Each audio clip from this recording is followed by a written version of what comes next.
Sicily was booted backward and forward by the great powers of Europe, one country never staying for too long as the imperial power.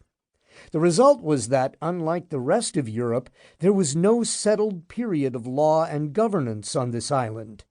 The results of these facts were obvious. The landlords, the natural leaders of the community, began to expand their powers in ways that the kings and parliaments of the rest of the continent, in the northwest anyway, had managed to curtail.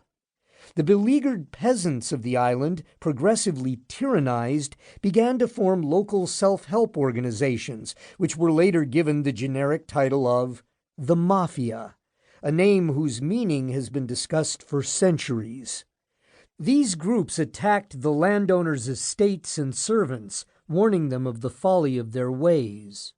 What happened next was the classic lesson to anyone wishing to understand the rudiments of divide and rule. The landowners quietly suggested to the local bands of mafiosi that it would be more advisable to join together and mutually terrorize and plunder the peasants and townsmen. With the enlightened self-interest that has always been one of the attributes of able men, the local gangs accepted these conditions with alacrity, and the Sicilians soon found themselves plundered not only by their landlords, but also by their own erstwhile protectors. The reunification of Italy in the mid-19th century, so lusted after by the Romantics in so many nations, had very little effect in Sicily, where the terrorization of the population continued apace.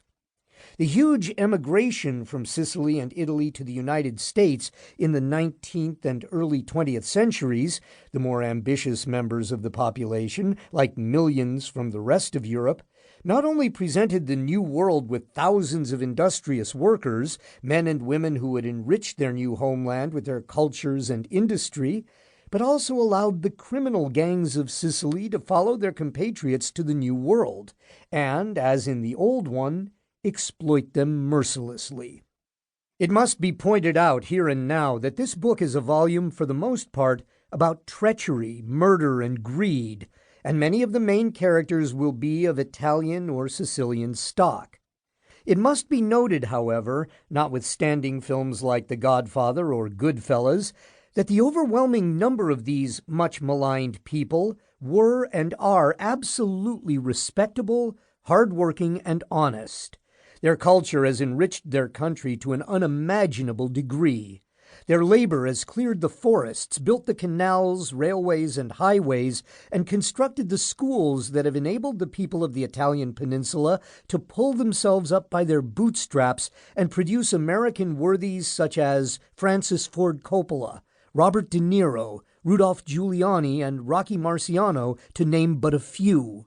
In case anybody thinks that these people were nothing but ignorant layabouts, it should be pointed out that along with the Irish Americans, the Italian Americans produced from their ranks most of the men and women who fought for their countries in both World Wars and Korea, and who followed the trumpet in a way few other ethnicities did in the war in Vietnam.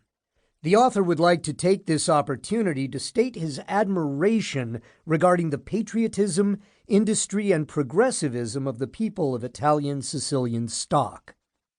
Within a few years of their landing, the criminal elements began to terrorize their fellow immigrants. Various extortion societies, colloquially known as Black Hand societies, were in the habit of sending letters written in mockingly deferential tones requesting that their recipient pay up a large sum in cash, or else they and their families would be dust before the end of the week.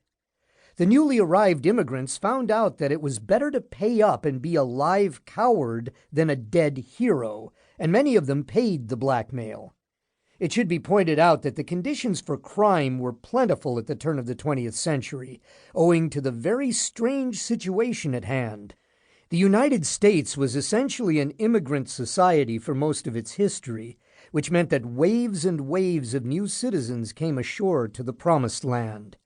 This meant that, unlike in nations such as England, France, and Germany, which by the last quarter of the 19th century had seen the increase in their population's peak and did not see anything like the increase found in this country,